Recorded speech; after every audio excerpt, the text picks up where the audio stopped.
আসসালামু আলাইকুম ওয়া রাহমাতুল্লাহ। আশা করি আপনাদেরকে আল্লাহ রাব্বুল আলামিনে ভালো রাখছেন। আমি নিজেও আল্লাহর রহমতে ভালো আছি। আজকে কোরআনুল কারীমের ফজিলত সম্পর্কে আলোচনা করব, যদি আল্লাহ রাব্বুল আলামিনে আমাকে তৌফিক দান করেন। মোহতারাম দোস্ত, কোরআনুল কারীম আমরা সবাই জানি। কেউ বেশি জানি, কেউ কম জানি, কেউ হাফিজ, কেউ মৌলানা বা কেউ কারি, কেউ মাস্টার বা ইঞ্জিনিয়ার। প্রত্যেকে আমরা কোরআন তেলাওয়াত জানি।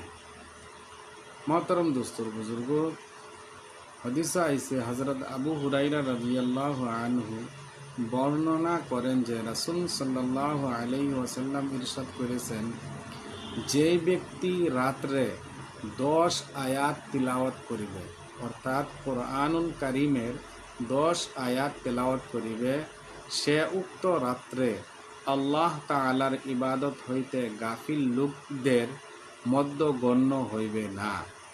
অর্থাৎ যদি আমরা কোরআনুল কারীম থেকে 10টি আয়াত করি, তাহলে গাফিল লোকদের মধ্য গণ্য হইবে না। গাফিল কোয়া হয় অচেতন, সাইলেন্ট, নিস্তব্ধ, তারে গাফিল কোয়া হয়।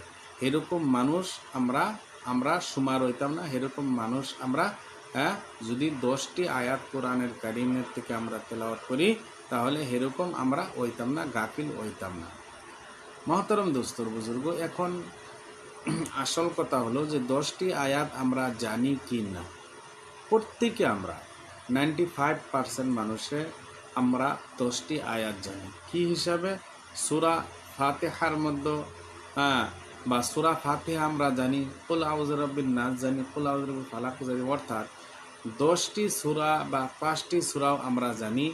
যা জানি আমরা তাই আমরা তেলাওয়াত করতাম, তাহলে আমরা গাফিল থেকে বাঁচতে পারবো। মোহতরম দোস্তর বুজুর্গ, কোরআনের ফজিলত অনেক অনেক বেশি। কোরআনের ফজিলত হযরত আব্দুল মালিক ইবনে উমাইর রহমাতুল্লাহি আলাইহি বলেন, রাসূল সাল্লাল্লাহু আলাইহি ওয়াসাল্লাম ইরশাদ করেছেন, সূরা ফাতিহার মধ্যে সমস্ত রোগের শিফা। সূরা ফাতিহা, যেই সূরা আলহামদুলিল্লাহর সূরা আমরা কই, সূরা ফাতিহা কোয়া হয়, এই সূরার মধ্যে সমস্ত রোগের শিফা। অর্থাৎ আপনার জ্বর হয়েছে বা কাশি হয়েছে, যত ধরনের আপনার বেমার আছে, বেমার হওয়ার বাদে সূরা ফাতিহা পড়িয়া আপনি ফু দিবেন বা পানিতে ফু দিয়া সেই পানি আপনি পান করবেন। মহতরম দোস্তর বুজুর্গ, যদি নিজের উপরে বিশ্বাস থাকে আর কোরআনুল কারীমের উপরে যদি বিশ্বাস থাকে, ইনশাল্লাহ আপনার রোগ কী হবে? রোগ থেকে আপনি মুক্ত পেয়ে যাবেন। তাই আমরা কি বুঝতে পারলাম? সূরা ফাতিহা কোরআনেরই একটি সূরা, আর এই সূরার মধ্যে কি হয়েছে? আল্লাহ রাব্বুল আলামিন সমস্ত রোগের শিফা রেখেছেন। আরও কোরআনের ফজিলত আছে।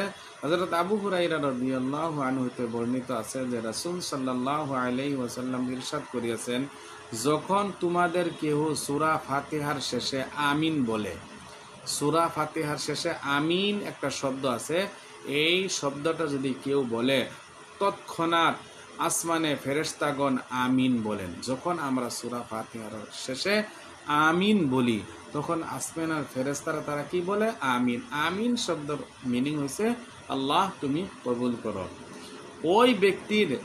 যদি ওই ব্যক্তির আমিন ফেরেশতাদের আমিনের সহিত মিলিয়া যায়, কোনো মানুষের যদি সূরা ফাতিহা পড়িয়া লাস্ট যদি আমিন বলে, আর সেই আমিন যদি ফেরেশতাদের আমিনের সাথে মিলিয়া যায়, তাহলে কি হয় ও মানুষের? তবে তাহার পিছনের সমস্ত গুনাহ মাফ হয়ে যায়। তাহলে কি হয়? ওই ব্যক্তির সমস্ত গুনাহ কি আছে? সূরা ফাতিহা পড়ার কারণে আর লাস্ট আমিন কোয়ার কারণে, আর এই আমিন যদি ফেরেশতাদের সাথে মিলিয়া যায়, তাহলে যে ওই মানুষের কি সমস্ত গুনাহ মাফ হয়ে যাবে। আল্লাহ রাব্বুল আলামিন আমাদের সবাইকে বেশি বেশি কোরআন তেলাওয়াত করবার জন্য কোরআন তেলাওয়াত করবার জন্য তৌফিক দান করুন। আমিন।